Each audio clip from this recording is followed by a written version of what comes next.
Hello दोस्तों, मैं कृष्णा शुक्ला स्वागत करता हूं आपका एक बार फिर से हमारे यूट्यूब चैनल पे। स्टूडेंट्स, हम पढ़ रहे थे NCERT political science NCERT 11th class की। उसका पहला चैप्टर जिसका नाम था संविधान क्यों और कैसे, जिसके अंतर्गत हमने अभी तक पिछली वीडियो में संविधान क्या है, संविधान के कार्य क्या हैं, संविधान की दैनिक जीवन में भूमिका क्या है तथा संविधान का दैनिक जीवन से संबंध क्या है और संविधान समाज को देता क्या है, इन सब चीज़ों के बारे में हम पिछली वीडियो में पढ़ चुके हैं। अब आपका जो अगला टॉपिक है वो आता है कि संविधान की सत्ता।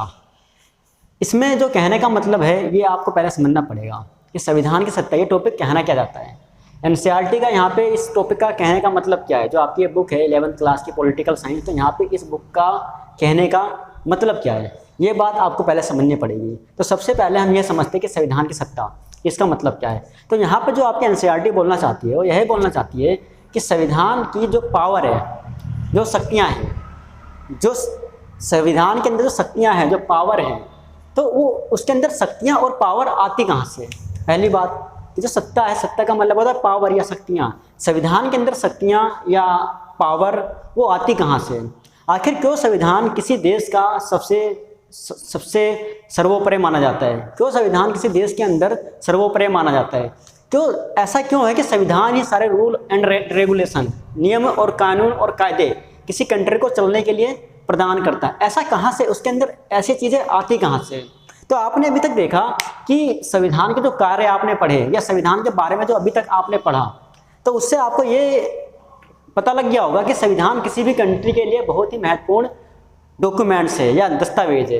आपको ये बात पता लग गई होगी अभी तक जो हमने पिछली वीडियो में पढ़ी, ठीक है। तो अब हम ये देखते हैं इसमें कि जो संविधान की जो इम्पोर्टेंस है, जो संविधान का महत्व है, वो किसी देश के लिए होता है। तो उस देश के लिए उस संविधान के अंदर जो शक्तियाँ हैं, जो संविधान का हम जो मान सम्मान करते हैं, जो उसका हम सम्मान करते हैं, तो संविधान का मान सम्मान हम क्यों करते हैं, ऐसा क्या है उसके अंदर। तो आने वाले टॉपिक में इन्हीं सब बातों पर हम बात करेंगे, यही सब बात आपकी क्लियर होगी। तो सबसे पहले हम बात करते हैं, जो आपने संविधान के कार्य पढ़े थे और जो आप संविधान की सत्ता की बात कर रहे हो, तो आपको ये देख के लगा होगा कि हर एक कंट्री ये चाहेगी कि हमारे देश में भी संविधान हो, हमारे देश में भी कुछ ऐसे नियम और कानून और कायदे हों जिससे कि हमारी कंट्री चले, तथा हमारे कंट्री में भी, हमारे देश के अंदर भी जो समाज है, जो लोग रहते हैं, उनके अंदर भी तालमेल बना रहे और भरोसा दिला रहे। क्यों? क्योंकि संविधान ये कार्य करता है कंट्री के अंदर। दूसरी बात, राज कौन करेगा देश के ऊपर, राज करने वाला निर्मित कैसे होगा, ये कौन बताता है, संविधान ही बताता है हमको, ठीक है। तीसरी बात, संविधान जो है, जो राज करेगा उसकी शक्तियों पे अंकुश लगा रहा है ना, तो ये भी कौन बता रहा है, संविधान बता रहा है। चौथी बात, समाज को में पिछड़ों को और गरीबों को बराबर लाने के लिए जो शक्तियाँ प्रदान कर रहा है सरकार को, वो कौन कर रहा है, संविधान कर रहा है। तो इसलिए ये देखते हुए आपको ऐसा लगता होगा कि संविधान तो बहुत जरूरी इंपॉर्टेंट डॉक्यूमेंट्स है, इंपॉर्टेंट दस्तावेज है, तो इसको हर कंट्री चाहेगी। तो यहाँ पे एक बात सोचने लायक ये है, क्या हर एक कंट्री किसी संविधान को बना ले, उसको लिखित दस्तावेज के रूप में रख ले, तो क्या उस कंट्री के अंदर जो नियम कानून कायदे संविधान में लिखे गए, जो वहाँ के दस्तावेज में लिखे गए, तो क्या उसी हिसाब से वो कंट्री चलेगी? क्या ऐसा हो सकता है? नहीं हो सकता, क्योंकि बहुत सारे कंट्री में संविधान बनाए गए जो आज भी कहीं ना कहीं भंडार के रूप में पड़े हुए हैं, कहीं ना कहीं वो सड़ रहे हैं पड़े हुए। तो ऐसा उसके अंदर क्या होता है, कौन सी बात उसे प्रभावी बनाती है, ऐसा क्या है उसके अंदर जो कंट्री के अंदर सर्वोपरि माना जाता है किसी कंट्री के अंदर, और किसी कंट्री के अंदर संविधान जो लिखा गया वो कहीं ना कहीं कबाड़ में पड़ा हुआ है। ऐसा क्या चीज़ है उसके अंदर, यही बात हम समझेंगे। तो ये सब बात समझने के लिए सबसे पहले हमारे पास 3 क्वेश्चन आते हैं। किसी भी कंट्री के अंदर आप देखोगे, अगर संविधान लिखा गया है, चाहे वो किसी कंट्री का सर्वोपरि माना जाए या किसी कंट्री के अंदर कहीं किसी कबाड़े में पड़ा हो, ठीक है। तो यहाँ पे जो समझने वाली बात है, जो हमारे पास 3 क्वेश्चन आते हैं, ये आते हैं कि किसी कंट्री के अंदर संविधान क्या है, नंबर 1। नंबर 2, संविधान कितना प्रभावशाली है, उस कंट्री ने जो बनाया, ये किस पे डिपेंड करता है, किस बात पे डिपेंड करता है। क्या संविधान न्यायपूर्ण है, क्या वो संविधान पूरे समाज को न्याय दिला पा रहा है, ये सब किन बातों पे निर्भर करता है, ये बात हम इसमें समझेंगे, ठीक है। तो जो हमको इसमें समझना है ये 3 बातों पे, तो सबसे पहले मैं आपका ये पहला जो क्वेश्चन है उसका आंसर दे देता हूँ। तो अभी तक हमने पढ़ा था कि संविधान जो है किसी देश का एक लिखित दस्तावेज होता है जिसके अंदर कुछ नियम और कानून लिखे होते हैं, जिससे उस कंट्री पर शासन होता है और उस कंट्री का निर्माण होता है, उस देश का निर्माण होता है, ये हमने पढ़ा। तो अगर कोई कंट्री संविधान को अपनाना चाह रही है तो क्या वो लिख देगी, नियम कानून कायदे लिख देंगे, तो क्या उस कंट्री में संविधान सर्वोपरि हो जाएगा? ये भी बात किसी न किसी पर डिपेंड करेगा। तो सबसे पहले मैं आपको यहाँ पे क्लियर कर दूँ, कोई ज़रूरी नहीं है कि हमें संविधान को कंट्री में चलाने के लिए लिखना ही पड़ेगा, एक लिखित दस्तावेज बनाना पड़ेगा, जैसे हमारी कंट्री में है। ऐसा कोई ज़रूरी नहीं है, क्योंकि आपके पास एक बहुत बड़ा उदाहरण है। अगर मैं इंग्लैंड की बात करूँ, यूनाइटेड किंगडम की बात करूँ, तो यहाँ पे क्या है, यहाँ पे कोई लिखित संविधान नहीं है, यहाँ पे अलिखित संविधान है। इन्होंने क्या कर रखा है, निर्णय लेने की एक लंबी श्रृंखला बना रखी है, जिसके अनुसार उस देश का नियम और कानून चलता है। उस देश में कौन राज करेगा यह भी बताता है। तो यहाँ पे आपने देखा कि एक कंट्री में, भारत में जो संविधान है वो लिखित दस्तावेज है, और एक कंट्री में अलिखित संविधान है दोनों कंट्री में संविधान, और दोनों कंट्री नियम और कानून से चल रहे हैं। ठीक है, तो अब अगर कोई कंट्री संविधान को अपना रही है, अन्य कंट्रियाँ, कोई अन्य देश कोई अगर संविधान को अपना रहे हैं, तो वो कौन सी बात पे क्या करेगा? वो संविधान को किसी लिखित रूप देगा या अलिखित रूप देगा? क्योंकि संविधान तो दोनों है।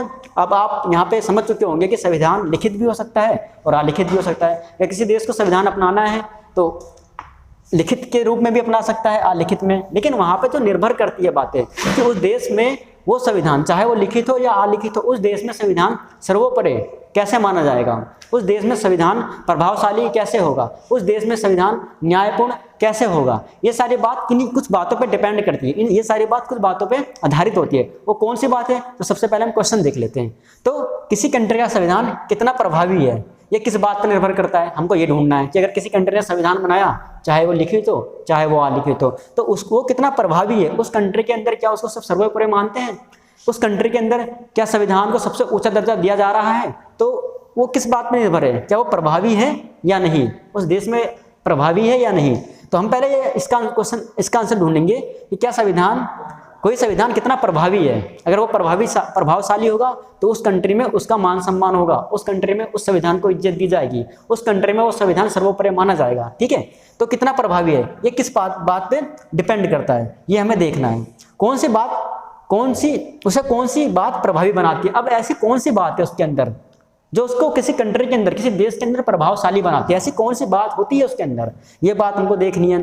तीसरी बात क्या है कि कौन सी बात सुनिश्चित करती है कि लोगों के जीवन पर वास्तव में उसका प्रभाव पड़ा है या नहीं। हो सकता है बहुत सारे संविधान देश में लिखे गए हों, ठीक है, उसमें नियम कानून भी लिखे हों, उसमें न्यायपूर्ण बातें भी लिखी हो, तो क्या जीवन, ये सब सारी बातें लिखने के बाद क्या लोगों के जीवन पर वास्तव में उसका प्रभाव पड़ा है कि नहीं, ये किस बात पर डिपेंड करता है, ये भी हमको देखना पड़ेगा। तो जो आगे आने वाले जो टॉपिक्स हैं आपके इस चैप्टर के अंतर्गत, तो हमको इन्हीं सारी बातों के आंसर्स देंगे। ठीक है बच्चों, तो मैं आपको इनका आंसर देता हूँ एक बार। कोई संविधान कितना प्रभावी है, ये डिपेंड करता है, ये आधार होता है इस बात पे कि उस संविधान को बनाया किस दौरान गया, किस अंतराल में उस संविधान को बनाया गया। तो इस बात पे ये निर्भर करता है कौन सी बात उसे प्रभावी बनाती है। तो संविधान के अंदर है क्या, उसमें बातें कौन सी लिखी है, उसके अंदर नियम और कानून कैसे लिखे गए हैं, ये बात उसे प्रभावी बनाती है कि उसके अंदर है क्या। जैसे कोई उदाहरण के लिए मैं बताता हूँ आपको कि कोई सामान आप खरीदते हो तो उसको ढंग से देखते हो, घुमा के फिरा के, तो उसमें कुछ देखते हो ना कि उसके अंदर है क्या, मैं पैसा लगा रहा हूँ, खराब तो नहीं हो जाएगा। इसी प्रकार से कौन सी बात उसे प्रभावशाली बनाती है, तो उसमें संविधान में लिखा क्या गया है, उसमें नियम कानून कैसे लिखे गए हैं, ये बात उसे प्रभावी बनाती है। ठीक है, और कौन सी बात उसे सुनिश्चित करती है कि लोगों के जीवन पर उसका वास्तव में उसका प्रभाव पड़ा है या नहीं। तो इसको समझने के लिए हमको ये देखना पड़ेगा कि जो संविधान के अंदर जो शक्तियां हैं, क्या वो शक्तियां किसी संविधान वही शक्तियां किसी एक व्यक्ति को दे रहा है या उस समाज में रहने वाले प्रत्येक लोगों को प्रदान कर रहा है। तो ये देखना पड़ेगा इसके अंदर इसका आंसर लेने के लिए हमको कि एक संविधान तो किसी कंट्री का है, किसी देश का है, तो वो अपने अंदर की शक्तियाँ किस प्रकार से डिस्ट्रीब्यूट कर रहा है, किस प्रकार से वो अपने अंदर की शक्तियाँ किस प्रकार से समाज में बांट रहा है, तो जीवन पर किस प्रकार से प्रभाव पड़ा, तो ये बात इस पे आधारित होती है। तो जो इन दोनों का क्वेश्चन है, संविधान कितना प्रभावशाली है और क्या संविधान न्यायपूर्ण है, तो ये इसका आंसर आपको इन सब बातों से मिलेगा। तो बच्चों आप यहाँ पे समझ चुके होंगे कि किसी कंट्री के अंदर संविधान बनाना बहुत बड़ी बात नहीं है, ये आधारित किस पे होता है कि संविधान कितना प्रभावी है। संविधान बनाना ही बहुत बड़ी बात नहीं है, ये देखना पड़ेगा कि वो संविधान उस देश के अंदर क्या उसको मान रहे हैं लोग या नहीं मान रहे, तो कितना प्रभावी है।